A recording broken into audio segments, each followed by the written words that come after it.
9 hikers walked into the Ural Mountains in January 1959. None of them walked out. Their tent was found ripped open from the inside. Their boots were still inside it. Footprints led away from the camp into the snow, then simply stopped. What happened on that frozen slope has never been fully explained, but the details are stranger than anything anyone invented.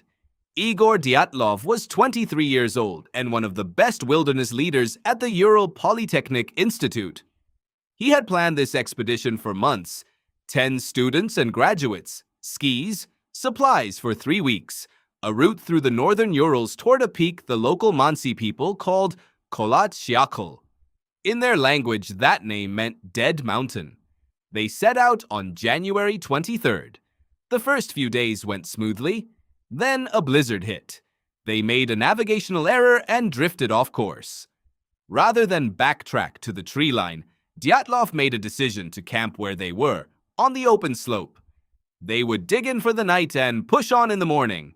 It was a routine call. Experienced hikers made it all the time. They never made it to morning. Not together, not alive. Rescuers found the tent on February 26th. It had been sliced open from the inside, violently, as if the occupants had needed to escape in a desperate hurry. Inside were all 9 sleeping bags, all 9 pairs of boots, warm clothes, food, equipment. Everything was left behind. Whatever made those 9 people cut through their own tent and run into minus 30-degree temperatures without their shoes, it happened fast. The first 5 bodies were found near the tree line, about a mile from the tent. They had died of hypothermia. 2 of them had climbed a cedar tree and broken off branches, apparently trying to spot something or signal someone. A small fire had been lit below. Their hands were shredded, the skin torn from trying to claw their way up frozen bark. The last 4 bodies were not found until May, buried under 4 meters of snow in a ravine. Those 4 changed everything.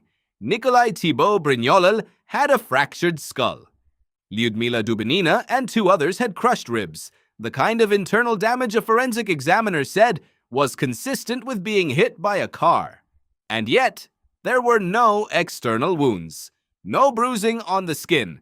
Whatever force crushed them from the inside left no marks on the outside. Dubinina was also missing her tongue.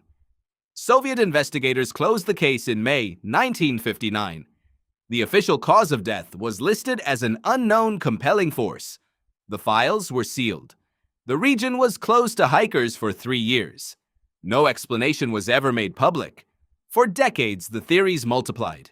An avalanche, a military test gone wrong, infrasound from wind causing mass panic, a confrontation with escaped Soviet prisoners, paradoxical undressing, a known hypothermia phenomenon where the dying feels suddenly, fatally warm.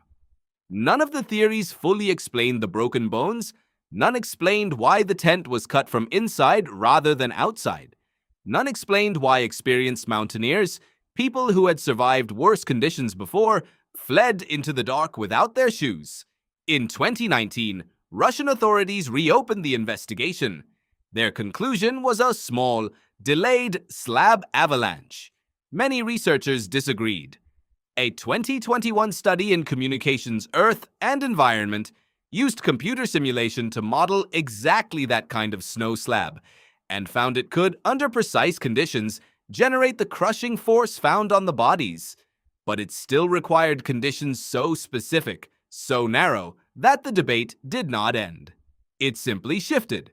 What we know for certain is this: 9 skilled, experienced, calm people panicked so badly in the dark that they ran barefoot into a blizzard. Something convinced them that staying in that tent was more dangerous than the cold outside. They were wrong, but whatever they believed they were running from, they believed it completely. The slope is still there. The mountain still has its name. And 9 people who walked in on January 23rd, 1959, never walked out again. Just like the night it happened, no one can fully explain why.